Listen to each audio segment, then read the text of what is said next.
After 100 days of conflict a backsliding, 100 days into the West Asia conflict, Iran and Israel have exchanged fire for the first time since a fragile ceasefire took effect on April 8. The escalation was hardly unexpected. Tehran has long insisted that any ceasefire must include an end to Israel's bombing in Lebanon. That is something Donald Trump has also persuaded publicly and evidently unsuccessfully. The latest flare-up began after Iran fired ballistic missiles at northern Israel on Sunday in retaliation for Israel's strike on southern Beirut. Israel responded with attack on target in central and western Iran. The renewed hostilities threatened to unravel the progress that had been made in US-Iran talks, further narrowing the limited space for diplomacy that had opened up over the past 2 months. The US president, who has demanded that Iran and Israel immediately stop shooting, finds himself trapped between a recalcitrant rival and an intransigent ally. Iran sees its control of the Strait of Hormuz as a source of leverage to extract concessions, while Israel remains unwilling to compromise on Hezbollah threat. Domestic political considerations further complicate matters.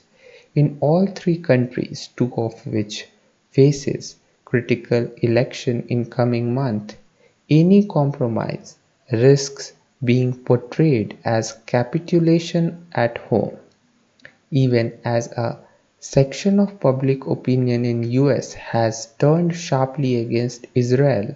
The political establishment remains committed to supporting it unconditionally. Trump cannot afford to be seen as abandoning Israel, but he must also contend with the prospect of higher energy prices and supply chain disruption. Netanyahu meanwhile depends for his political survival on his high hard-right coalition. After Iran's offensive, one minister declared that Tehran must burn. How Trump balances these competing forces will determine when the shooting stops and diplomacy gets another chance.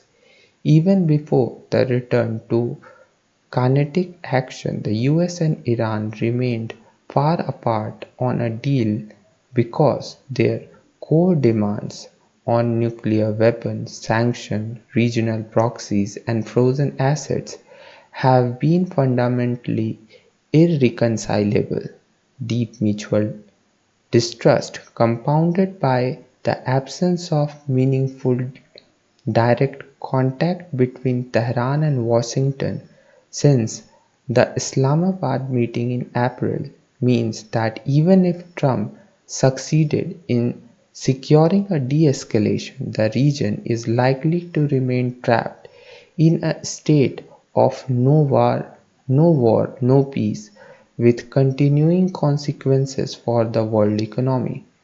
For India, a second increase in domestic LPG prices in 3 months on oil as oil companies continues to grapple with surging energy costs is a reminder that the conflict in West Asia is not a distant one.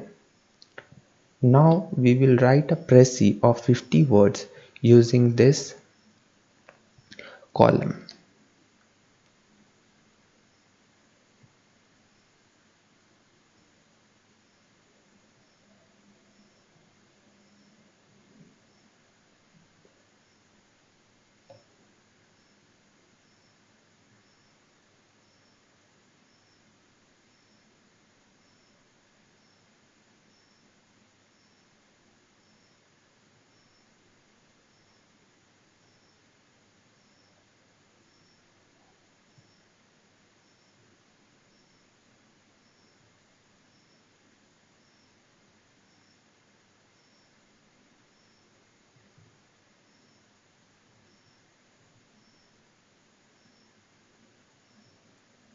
After 100 days, fighting has restarted between Iran and Israel, breaking the fragile ceasefire.